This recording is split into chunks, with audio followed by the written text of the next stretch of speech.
নকওঁ মগৰ হাতসকলক ত্যাগ কৰিবলৈ নকওঁ তোমালোকে আৰু ঠাই কম মই ছাত্ৰ ছাত্ৰীসকলক তোমালোকে সাজু হোৱা প্ৰত্যেকজনে অন্তত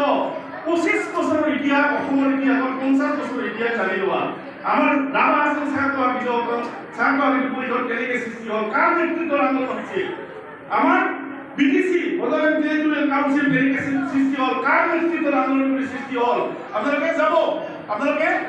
মিছিল অটোনমাস কাউন্সিল কেনেকৈ সৃষ্টি হ'ল কিয় অটোনমাস কাউন্সিল কেনেকৈ সৃষ্টি হ'ল বা অন্যান্য ডেভেলপমেন্ট কাউন্সিল কেনেকৈ সৃষ্টি হ'ল এই ক্ষেত্ৰত তোমালোকে অধ্যয়ন কৰিব লাগিব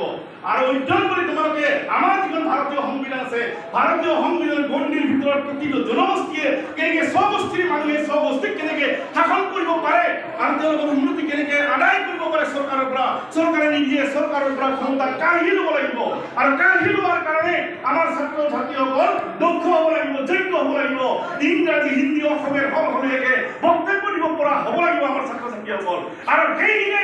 আমাৰ সূত্ৰসকলক অসমৰ মানুহে অসমৰ অন্যান্য জনগোষ্ঠীয়ে চিনি পাব আৰু যেতিয়ালৈ আমাৰ ছাত্ৰ ছাত্ৰীসকল ডাঙৰ ডাঙৰ লেকচাৰ দিব নোৱাৰিব তেওঁলোকে জনা নহ'ব বিজ্ঞ নহ'ব জ্ঞানী নহ'ব তেতিয়ালৈকে কিন্তু আমাৰ অসম চৰকাৰ তথা কেন্দ্ৰীয় চৰকাৰে আমাক কিন্তু তেতিয়ালৈ গুৰুত্ব নিদিব আজি যেনেকৈ গুৰুত্ব দিয়া নাই 2.5 লক্ষ মানুহ থকা স্বত্তেও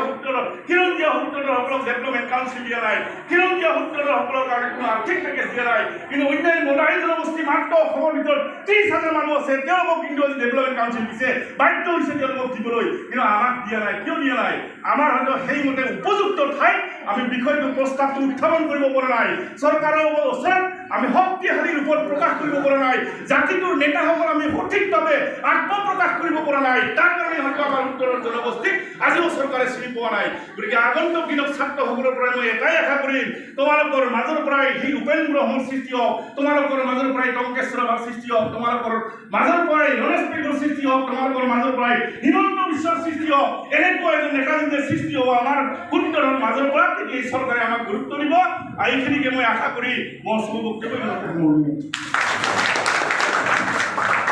ধন্যবাদ।